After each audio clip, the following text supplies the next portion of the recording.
Histórias de pandemia, pandemias históricas e saúde mental, ou a influência dos flagelos infecciosos sobre a constituição psíquica dos seres humanos. Eu sou Marcelo Ribeiro, psiquiatra, professor de psiquiatria e gestor público. Essa série trata do medo e da insegurança que as infecções em massa provocam em nós, humanos. Nesse segundo episódio, as pandemias míticas e a ideia do flagelo punitivo serão apresentadas. O primeiro episódio partiu dos nossos ancestrais hominídeos para descobrir que o medo das epidemias está engendrado no imaginário da humanidade muito antes do surgimento das primeiras civilizações da Idade do Bronze. Presente entre os seres humanos desde as primeiras aglomerações, o medo da epidemia vive em nossos ossos e vísceras muito antes de ter se tornado um sentimento, uma reação ou um comportamento. Talvez tenha se convertido ele próprio em instinto, transcrito e incluído no código genético de toda e qualquer pessoa. Assim, constatada a presença perene e implacável do flagelo, esse segundo episódio sairá em busca da compreensão dos significados que a humanidade atribuiu a essa entidade temerária que nos habita. Em especial, de onde vem a crença da existência de um elo entre as pandemias e a punição divina. A aglomeração humana decorrente do sedentarismo, o estoque de alimentos provenientes da revolução agrícola, o acúmulo de restos animais e as condições sanitárias precárias favoreceram o surgimento da pestilência em suas mais diferentes formas e facetas. Deuses relacionados à pestilência surgiram então para explicar aquilo que a psique humana ainda era incapaz de esclarecer e explicar na forma de relações causais e de leis naturais. O inimigo invisível e onipresente rapidamente ganhou contornos de criatura divina, onisciente e profundamente arraigado na psique humana.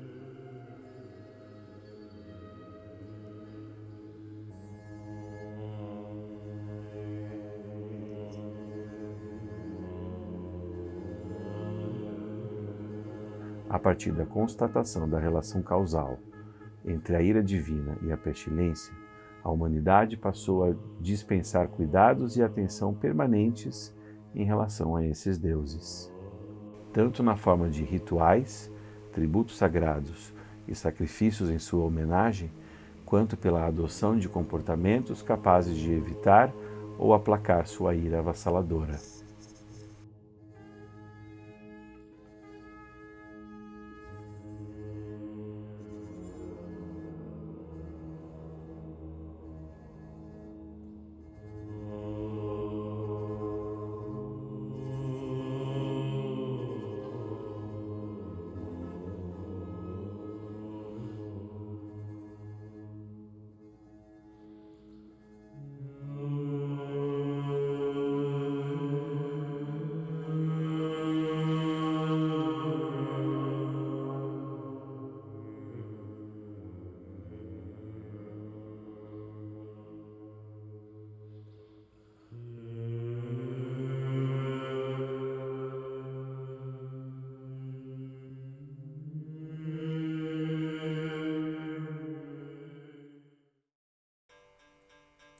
Desse modo, a pandemia, desde o alvorecer da cultura e do imaginário humano, foi interpretada como uma manifestação da ira divina. Nesse sentido, os montes sagrados e os firmamentos sob os auspícios de deuses patriarcais quase sempre eram dotados de mensageiros ou anjos apocalípticos, encarregados de impingir sofrimento à humanidade sempre que ela se desviava dos caminhos prescritos pelos desígnios divinos.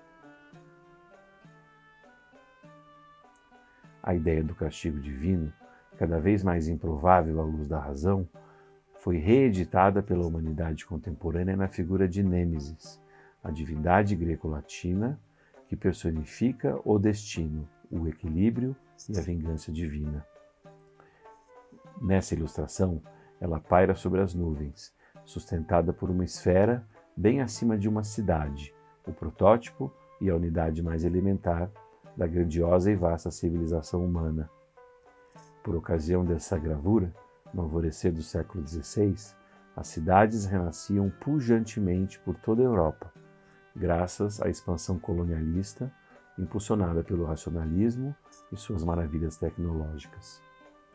A mão direita da deusa traz o cálice da fortuna, a recompensa, enquanto a mão esquerda, o arreio capaz de restringir, domar e enquadrar os arroubos e excessos provenientes da pretensão e da arrogância civilizatória. Nesse sentido, o flagelo da peste tinha raízes mitológicas poderosíssimas, por intermédio da qual a deusa poderia açoitar os arroubos e desvios morais da humanidade, por mais que a razão considerasse tal tipo de concepção anacrônica. Na época em que Albrecht Dürer concebeu sua Nêmesis, a Europa lidava com surtos de peste bubônica há pelo menos 150 anos, um mal que ainda a afligiria por pelo menos mais 3 séculos. O que seria a causa e o propósito de tudo aquilo? Tamanha mortandade, tamanho sofrimento? Dúvida que trazia ainda mais desespero para um cenário já suficientemente avassalador. Nessa ilustração, uma mulher com atributos da deusa Nêmesis encontra-se entronizada no sopé do Monte Olimpo, tendo aos seus pés todo tipo de oferenda e sacrifício, entre esses os desígnios da razão e a chave da civilização humana. Sua atenção, no entanto, está voltada para a movimentação que emana das alturas, proveniente de Zeus e das divindades solares, que chega aos seus ouvidos por intermédio do deus mensageiro Hermes. 2 possibilidades se abrem para a humanidade a partir da manifestação dos poderes de Nêmesis: a fortuna coroada pelo arco-íris ou o inferno implacável, capaz de punir gravemente ou mesmo de dizimar de uma só vez todo o legado humano. Eis a crença que paira e persegue a humanidade desde a sua concepção. A razão jamais será forte o suficiente para fazer frente à ira e à punição divina. Nesse alto relevo, Nêmesis, divindade portadora da vingança divina, recuperada a partir do renascimento europeu, não é apenas um exercício artístico diletante. Ela é uma tentativa de trazer à tona e compreender de maneira racional esse medo que habita o recôndito da psique, incorporado ao patrimônio genético da humanidade desde a sua constituição. Haveria de fato um dispositivo capaz de punir os arroubos e excessos praticados pela razão? Tais desvios seriam de fato capazes de atrair a ira punitiva de instâncias superiores? Questionamentos ancestrais que continuam a visitar os seres humanos, ainda que destituídos da força que possuíam milênios atrás, ainda que nem cheguem a atingir a consciência, ainda que se comportem na atualidade como uma mera lembrança mitológica anquilosada dos tempos ancestrais. Ainda assim, nos assaltam. Desse modo, o flagelo da pandemia pode ser considerado uma ameaça persistente não apenas à vida humana, mas ao legado da humanidade sobre a Terra. Ela traz consigo a ideia do açoite, da tortura, da desgraça e do suplício pela salvação. Ela suplanta o caráter da individualidade para se configurar em uma ameaça real a toda a humanidade e ao seu legado espalhado sobre a Terra. A peste, ao lado da guerra, da fome e da morte, são os flagelos apocalípticos de São João Evangelista, capazes de dizimar a 4ª parte da Terra. Sob sua influência, como bem demonstra a ilustração do século XV, os personagens que representam os atributos da civilização, os governos, as crenças religiosas, o comércio e as artes, são facilmente e prontamente dragados para as entranhas do mundo indiferenciado, nessa gravura representado pelo inferno.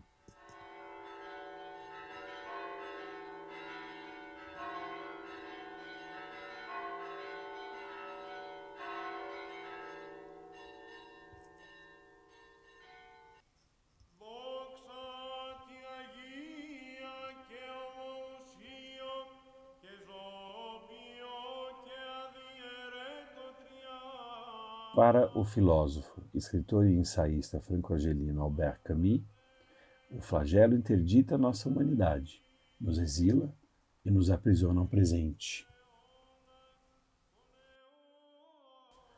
O flagelo compromete a capacidade humana de estabelecer rotinas, de criar e transmitir cultura, partindo de sua natureza feita ao gregário e à vida comunitária.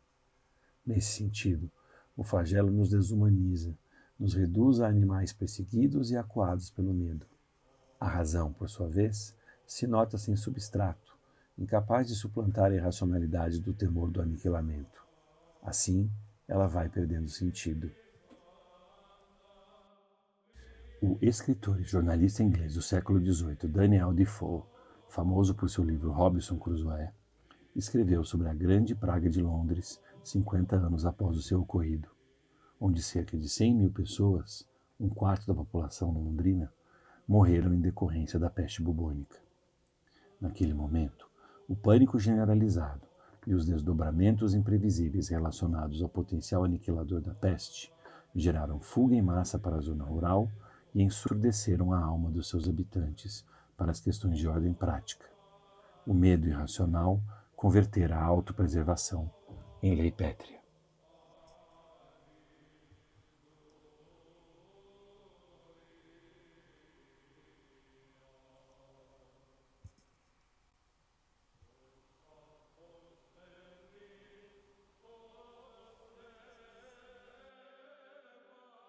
Como segunda conclusão dessa série, é possível afirmar que a epidemia desperta sentimentos ancestrais de ameaça, interdição, perda e desamparo. O temor fantasioso domina a racionalidade e tende a suplantar os sentimentos humanos. Além disso, conforme se levantou e discutiu durante quase todo esse episódio, a presença perene e arraigada das pandemias no imaginário humano trazem intrinsecamente consigo a ideia do castigo divino, ou simplesmente de um castigo merecido. É como se algo muito grave fora cometido, passando a ser merecedor de uma punição supra-humana. Nesse sentido, as pragas do Egito foram um subterfúgio de Deus, empregado não apenas para fazer o faraó vivenciar e compreender o poder que emana do divino, como também para fazê-lo entender a natureza abominável da escravidão que ele impetrara aos judeus. Em Samuel, capítulo 5, versículo 11, os filisteus foram duramente castigados por Deus com o pavor mortal da peste, quando roubaram a arca da aliança de Jerusalém e a levaram para a cidade de Asdod, atualmente a quinta maior cidade de Israel. Na ilustração, uma mulher morta em primeiro plano protagoniza o cenário dramático da epidemia em Asdod. Um de seus filhos jaz ao seu lado, enquanto o outro sofre em desamparo. Um homem se posiciona com o intuito de lhe prestar socorro, sem deixar de demonstrar o temor com relação à possibilidade de se contaminar. Perto dali, no canto esquerdo, outro homem é movido pela curiosidade em direção à mulher, ao mesmo tempo em que toma atitude para manter seu filho pequeno a uma distância segura de tudo aquilo. Desse modo, como terceira conclusão, é possível afirmar que as pragas trazem consigo, desde a fundação da civilização humana, a ideia do castigo divino, da maldição, da culpa, a concepção de que algo de muito errado do ponto de vista moral vinha sendo praticado impunemente pela humanidade. Tais pontos de vista e sentimentos são altamente desorganizadores e de difícil assimilação pelo psiquismo humano. A exposição de algumas ilustrações artísticas de pragas bíblicas encerra esse episódio.